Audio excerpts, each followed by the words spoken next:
Hello friends, இந்த வீடியோவில் நாட்டுக்கோழி குழம்பு தான் பார்க்க போகிறோம். இதுக்கு நாட்டுக்கோழி வாங்கி வாஷ் பண்ணி எடுத்து வச்சாச்சு.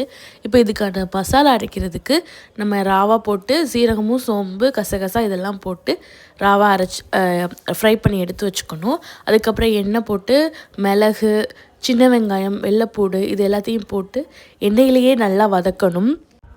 எண்ணெயில் நல்லா வதக்குனா தான் அதோட டேஸ்ட் வந்து நல்லாயிருக்கும். இப்போ நம்ம மஞ்சள்தூள் போட்டு ஃபஸ்ட்டு ராவா ஃப்ரை பண்ணதை மிக்ஸ் பண்ணி பவுட்ரு பண்ணிடணும். அதுக்கப்புறம் எண்ணெயில் வதக்குனதையும் போட்டு பேஸ்ட் எடுத்து வச்சுக்கணும். இப்போ கறியை வந்து வாஷ் பண்ணி எடுத்து வச்சுட்டு நல்லா நிறைய எண்ணெய் ஊற்றி ஸ்பைசஸ் போட்டு அதுக்கப்புறம் சின்ன வெங்காயம், பச்சை மிளகா, தக்காளி எல்லாத்தையும் போட்டு எண்ணெயிலே வதக்கணும்.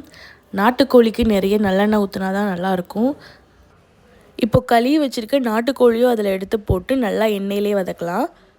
இப்படி வதக்கும்போது அதோடய டேஸ்ட் இன்னும் இன்க்ரீஸ் ஆகும். அதுக்கப்புறம் வீட்டில் இருக்க வெறும் மிளகாப்பொடியும் மல்லிப்பொடியும் மட்டும்தான் நான் போட்டு அதையும் நல்லா எண்ணெயிலே வதக்கணும். அப்போ தான் அந்த மசாலா வந்து அதில் போய் சேரும். அதுக்கப்புறம் நம்ம அரைச்சி வச்சுருக்க பேஸ்ட்டையும் அதில் எடுத்து போட்டு கொஞ்சமாக உப்பு போட்டு தண்ணி ஊற்றி ஒரு 4லேருந்து 5 விசில் வர்ற மாதிரி வச்சோம்னா நல்லா டேஸ்ட்டாக இருக்கும் குழம்பு. இப்போது அந்த இதுக்கு ரெடி பண்ணியாச்சு. இப்போ 5 விசில் கழித்து நம்ம எடுத்து பார்க்கும்போது நல்லா எண்ணெயெல்லாம் விட்டு குழம்பு நல்லா இருந்தது கன்சிஸ்டன்சி. அதில் கொஞ்சம் மல்லித்தலையை மட்டும் போட்டுட்டு குழம்ப எடுத்து சாப்பிட ரெடி பண்ணிடலாம். நீங்கள் உங்கள் வீட்டில் எந்த மாதிரி ரெசிப்பியில் நீங்கள் நாட்டுக்கோழி செய்வீங்க அப்படிங்கிறதையும் ஷேர் பண்ணுங்கள். நெக்ஸ்ட்டு என்ன வீடியோ போடணும் அப்படிங்கிறதையும் ஷேர் பண்ணுங்கள். தேங்க்யூ ஃபார் வாட்சிங். பாய்.